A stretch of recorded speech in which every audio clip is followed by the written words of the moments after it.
Bom dia, este é o programa Vida e Missão e ele foi preparado com muito carinho para abençoar você e sua família. Veja a seguir o que temos preparado para você para te abençoar. No programa Vida e Missão de hoje, você assiste uma entrevista com o Ministério Quero da Metodista Centenário em Teresópolis. E uma reportagem sobre uma ação social desenvolvida pela Igreja Metodista aqui no Rio de Janeiro. Confira a nossa agenda e anote a pregação do Bispo Paulo Lockman. É agora, no Vida e Missão.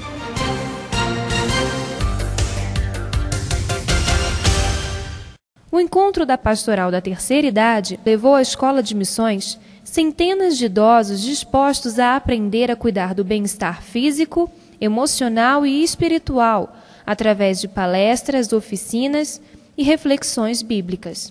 Nós trabalhamos também que é o alcance da cidadania, ou o resgate da cidadania. Isso para nós é muito importante. A geriatra Emiluce Paradella mostrou durante sua palestra os cuidados necessários para ter uma vida plena também na quarta idade. Na verdade, o ideal é ele manter uma atividade física, uma boa alimentação, controle regular das doenças, visitas periódicas ao médico para olhar glicose, colesterol, pressão. E, se possível, manter uma boa relação social com pessoas, com a família, vínculos de amizade. Se já perdeu alguns amigos, fazer outros amigos. E o que eu sempre incentivo, criar novos hábitos, como, por exemplo, aprender a lidar com o computador, com a internet, aprender uma nova língua. O bispo Paulo Lockman também esteve presente, reforçando através da reflexão bíblica a importância de ser ativo na obra de Deus, gerando frutos espirituais na velhice. O que o encontro está fazendo é investir na autoestima. Dizer para as pessoas da terceira idade, idosos, que eles podem ser muito úteis, que Deus quer usar a vida deles e que eles podem ser bênção, não é, para a vida da igreja, para a vida da família. O 11º encontro da Pastoral da Terceira Idade também foi um momento de louvor a Deus e agradecimentos especiais, através de emocionantes homenagens. Eu agradeço a Deus pela pastora Ruth ter me dado a oportunidade de estar podendo homenagear o pastor Itamar. A vida do homem, de Deus, é assim, mesmo aposentado, ainda trabalha e faz a igreja. Envelhecer faz parte do ciclo da vida. Para alguns, chegar à terceira idade causa medo e preocupação. Mas para os mais de 300 participantes do 11º encontro da Pastoral da Terceira Idade, envelhecer é uma oportunidade para realizar novos planos. Bom, envelhecer para mim é oportunidade de crescimento, novas experiências, uma nova etapa na vida, um novo olhar do mundo, é um compartilhar, é uma vida abundante, né? Porque nós cremos nas promessas da Bíblia em relação aos idosos. É ter esperança, é viver vida de qualidade na presença do Senhor. Olá, bom dia, seja bem-vindo a mais um Bom Diálogo. Hoje nós vamos conversar com um casal de músicos e metodistas, que é o pastor Nilson e sua esposa Simone, do Ministério Quero. Olá, sejam bem-vindos. Obrigado. Queridos, como é que começou o Ministério Quero? Ok. O Ministério Quero, ele começou a partir do Ministério de Louvor da Igreja Metodista Centenário. Eu fui nomeado para a Igreja Metodista Centenário em 2000, né, tendo passado por outras igrejas antes. E lá a gente começou a trabalhar com o Ministério de Louvor. O Ministério de Louvor naquela época tinha 43 pessoas. Metade da igreja era do Ministério de Louvor. E Deus me deu uma inspiração da gente gravar um CD. Naquela ocasião parecia uma loucura, porque ninguém tinha condição, né, nem material, nem equipamento para isso, nem voz para isso. Mas Deus deu uma estratégia, que a gente pedisse ao Ministério R$10 de cada componente do Ministério, e com R$430 a gente gravaria o tal CD. Só que, quando essa proposta foi colocada no Ministério, muita gente não podia dar R$10. Tinha gente que não podia dar 5, não podia dar 1. Mesmo assim, a gente continuou, a gente fez, perseverou e conseguiu lançar em 2001 o CD Ele Se Levantará, que foi uma bênção, foi assim, uma quebra mesmo assim de paradigma, porque a gente lutou contra todas as circunstâncias, né? E conseguiu lançar. No ano de 2002, a gente lançou o Perfeito Louvor, que é um CD infantil, um CD de criança, e no ano de 2003 a gente começou a trabalhar num novo CD que gerou o CD do Ministério Quero, já com o nome. Aí que surgiu o nome do Ministério, Ministério Quero, e em 2004, no dia 6 de março, a gente gravou o CD do Ministério Quero. E como é que vocês entraram nessa área da música? Você simplesmente cismou, não, vamos gravar um CD, a gente gosta, como é que foi? Teve algum preparo, assim? Na verdade, você já tem uma caminhada, né, musical, um conhecimento musical, como é que foi isso? A gente já trabalha com música, eu nasci numa família musical, a família dos Canarinhos de Realengo, e eu sempre trabalhei com música, sempre gostei. E, né, nesses 14 para 15 anos eu conheci o Nilson, que também gostava de música.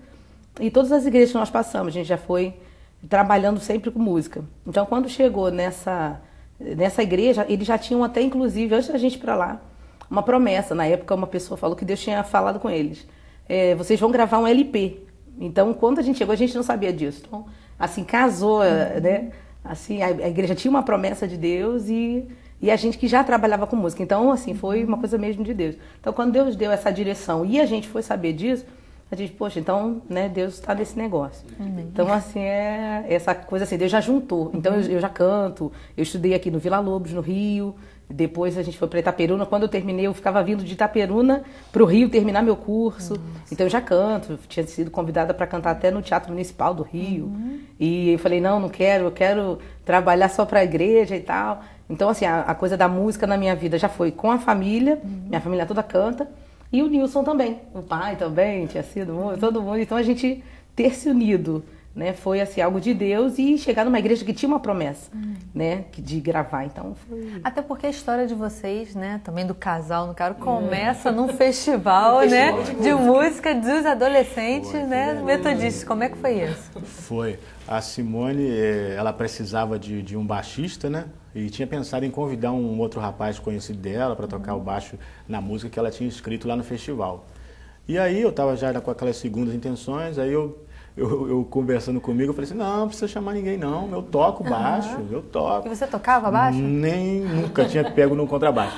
Aí eu corri para casa, peguei o violão, comecei a ficar treinando no violão lá a música pra gente entrar no festival. E ganhamos o primeiro lugar no festival. Ganhamos o primeiro lugar no festival no dia que ela estava fazendo 15 anos. Foi o dia que ela participou. Todo mundo vai para vestido, né? Festa, aquele baile todo. Ela não, ela estava no festival, a gente ganhando o festival de música juvenil. E as composições do Quero, o senhor que costuma fazer? Sempre foi assim? É um dom natural ou algo que Deus começou a ministrar depois dessa caminhada musical? Como é que foi isso? Eu vim de uma família, meu pai, né, até a minha conversão foi uma coisa interessante porque eu sou fruto da oração da igreja. A minha igreja tinha um grupo de juvenis, de 28 juvenis, e eles precisavam de alguém para tocar um instrumento. E eles não tinham, eles oraram da seguinte forma: a gente quer nem que seja um filho de seresteiro ou pagodeiro, mas que ele venha para a igreja para ficar.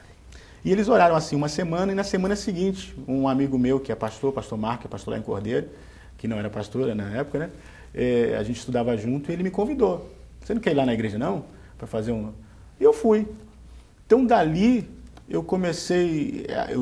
Detalhe, meu pai era seresteiro nessa época, né? Então a oração deles foi atendida. E dali a gente começou, eu sempre fazendo música, mesmo adolescente, sempre fazendo música, sempre fiz música. E quando foi para o Quero, a gente também tinha outros compositores também da igreja, outras pessoas que fizeram, mas em geral as músicas são minhas.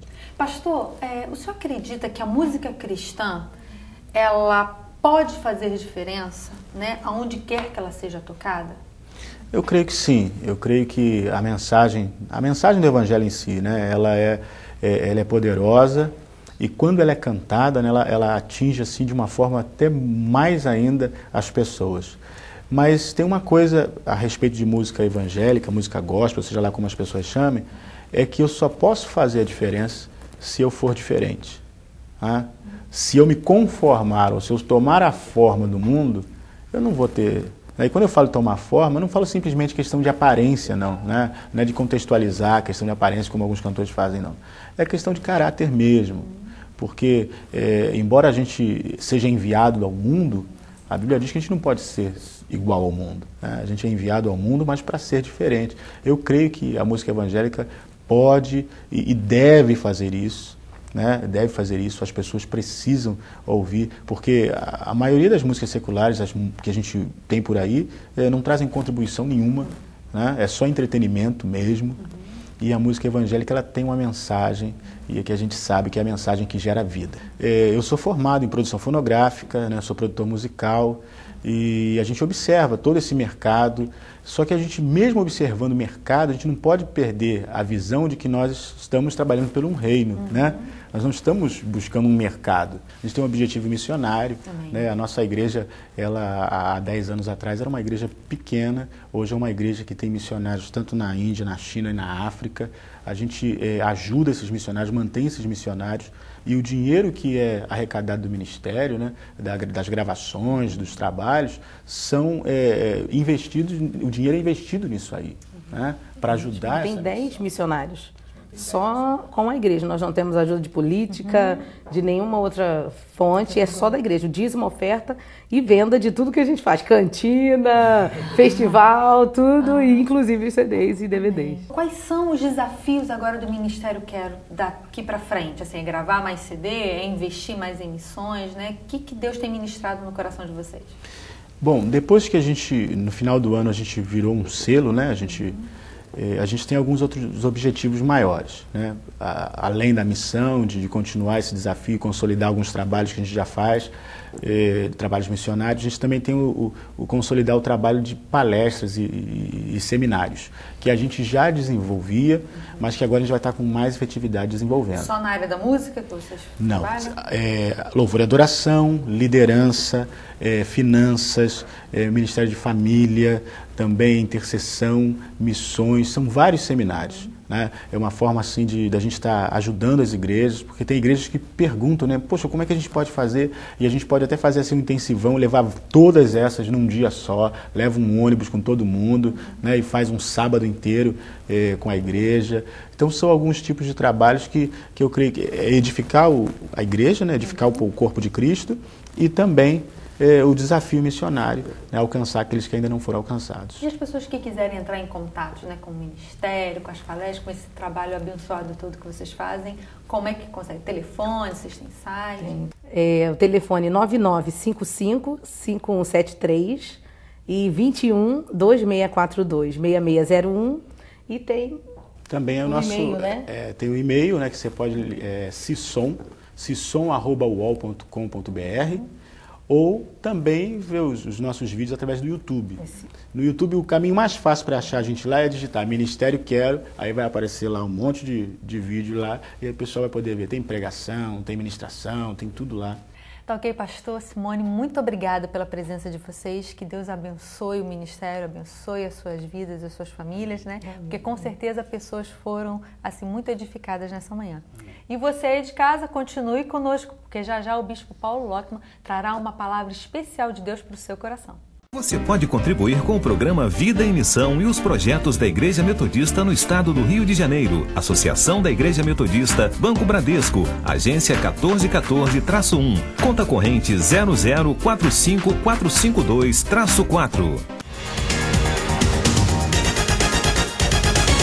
Confira agora os eventos que estão esperando por você. Hoje o Instituto Central do Povo convida a todos para participar da Festa da Primavera 2011, a partir das 10 horas da manhã. Hoje também a Igreja Metodista Central em Santa Cruz convida a todos os jovens para a segunda edição do Adorando Radical. Terça-feira, a Igreja Metodista em Pilar realiza uma marcha para Jesus nas ruas de Caxias. O encontro será na Praça Humaitá, às 3 da tarde. Sexta-feira, a Juventude da Igreja Metodista Getsemane do Tingui realiza um luau com muita música na praia da Barra da Tijuca. O valor da inscrição é de R$20 e inclui o ônibus programado para sair da igreja às 10 horas da noite. E a Federação Metodista de Homens comemora no próximo sábado 55 anos de história. O culto de aniversário das sociedades acontece na Igreja Metodista em Vila Isabel, a partir das 3 horas da tarde. Você não pode perder. Participe! Será uma alegria receber você.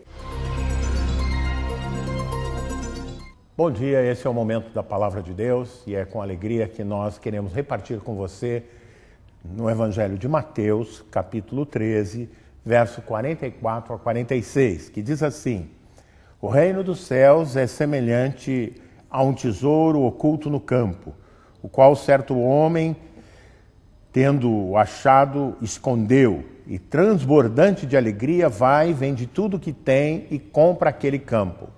O reino dos céus é também semelhante a um que negocia e procura boas pérolas. E tendo achado uma pérola de grande valor, vende tudo o que possui e a compra. São duas histórias, entre as muitas histórias parabólicas contadas por Jesus nesse capítulo, que é chamado o capítulo das parábolas. São 7 parábolas contadas aqui neste capítulo. E você pode observar que as parábolas são relacionadas ao dia a dia das pessoas, especialmente nessa época em terras da Palestina. Mas é interessante que a mensagem contida na parábola, ela tem tudo a ver com coisas que continuam acontecendo entre nós, né?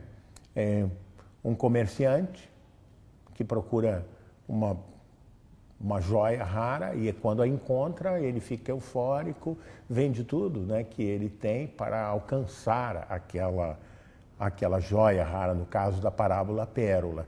E outro encontra na sua labuta diária, o seu trabalho. E em Israel, nessa época, é um território muito árido, e o arado, todos nós conhecemos a maneira como o agricultor trabalhava. De repente ele topa com um obstáculo. Quem sabe até praguejou, né? Reclamou, porque o seu trabalho, que é um trabalho duro, difícil, de repente é interrompido. E ele vai ver o que é, pensando numa grande pedra, quem sabe, e descobre um tesouro. Tesouro é alguma coisa que muita gente anda atrás, né? Não é à toa que a Mega Sena faz fila nas lojas lotéricas. Todo mundo está a fim de achar o seu tesouro, não é verdade? Certa ocasião fui à Vitória da Conquista, na Bahia, e descendo no aeroporto, o pastor que ia me apanhar não estava. E enquanto aguardava, de repente veio um cidadão com um bilhete lotérico, um vendedor de bilhete. Olhou para mim e falou assim: eis aqui a sua sorte grande. Eu falei: rapaz, chegou atrasado. Eu preciso te dizer que eu já ganhei o prêmio máximo. Sabe como? Foi quando eu aceitei Jesus como Senhor e Salvador. Isso fez uma diferença tremenda, muito mais do que qualquer dinheiro que eu pudesse receber. E ele ali ficou me ouvindo, querendo saber mais.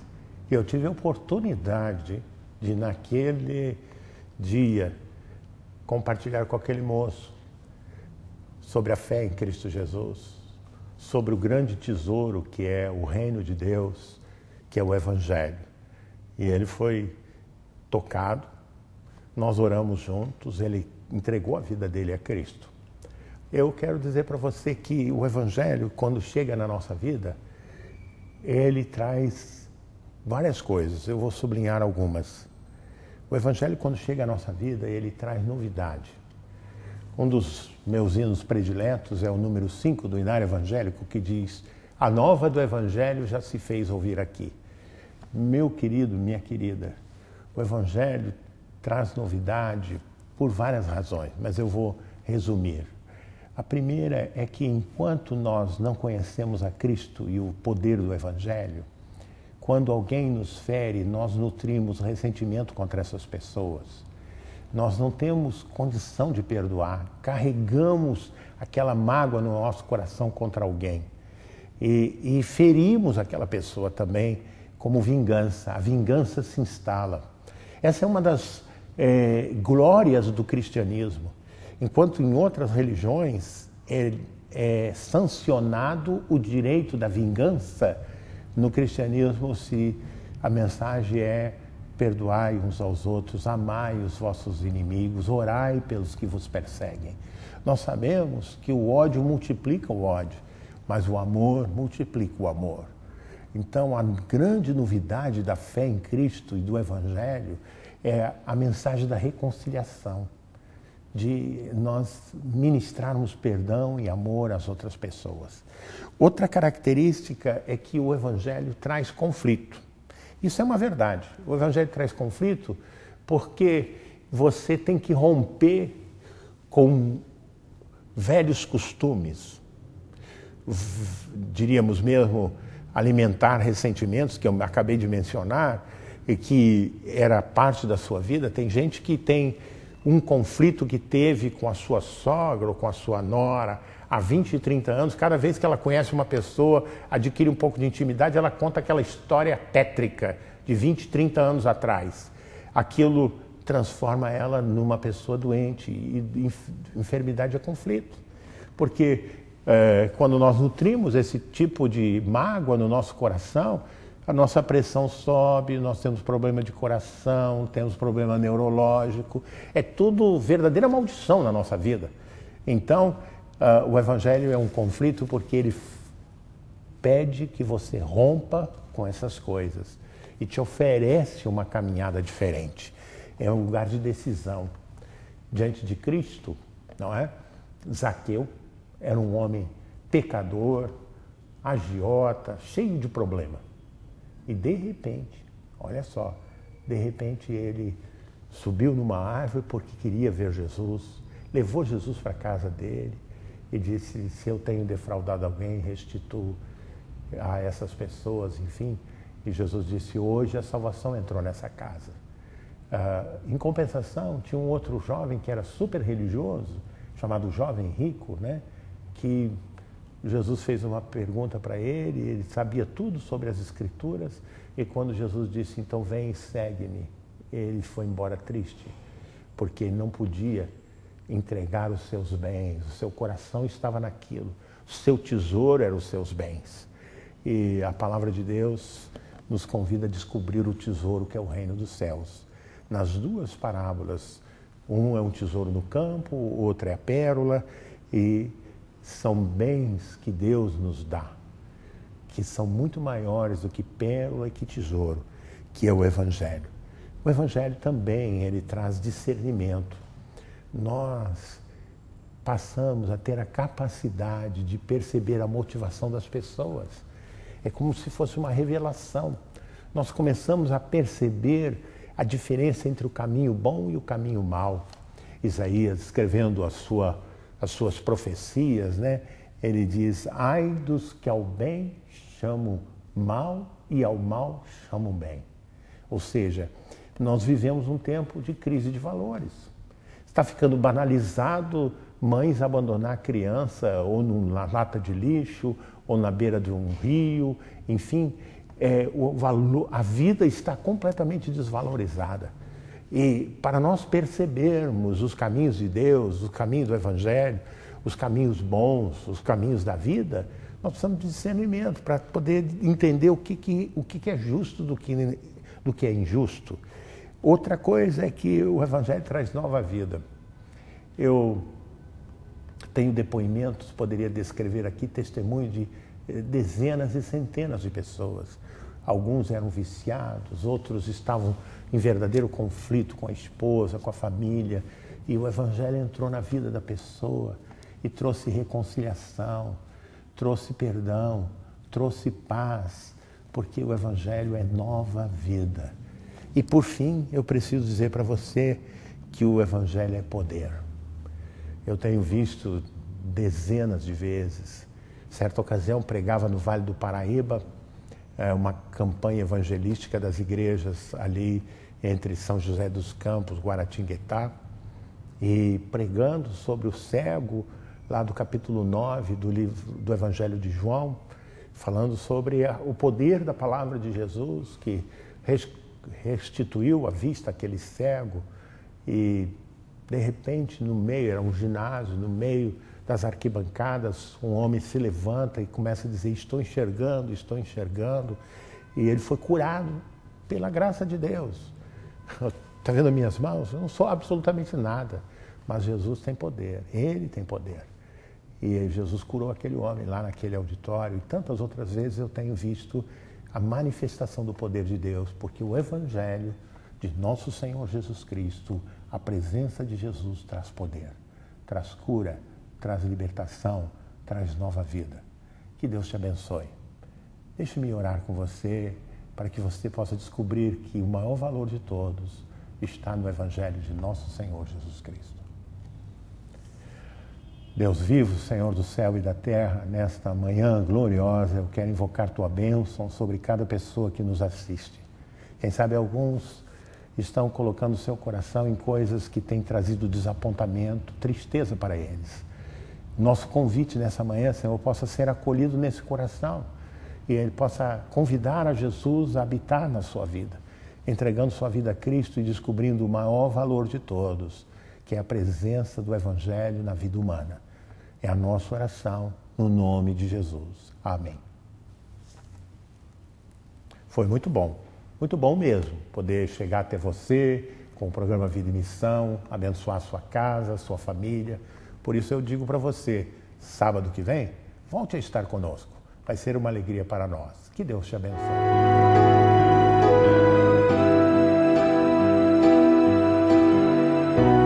12 foram os anos de vergonha, vendo suas forças todas se esvaindo, todo seu dinheiro sendo dissipado, cada um recurso desaparecendo. Como manter a fé se a resposta demora tanto a vir, e cada dia sendo afrontada, o inimigo sempre dizendo: o teu Deus não vai te ouvir.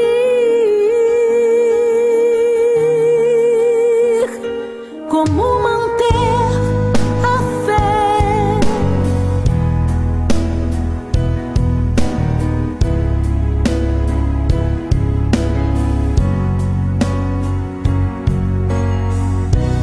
Doze foram os anos de vergonha, vendo suas forças todas se esvaindo, todo seu dinheiro sendo dissipado, cada um recurso desaparecendo. Como manter a fé se a resposta demora tanto a vir, e cada dia sendo afrontada, o inimigo sempre dizendo: o teu Deus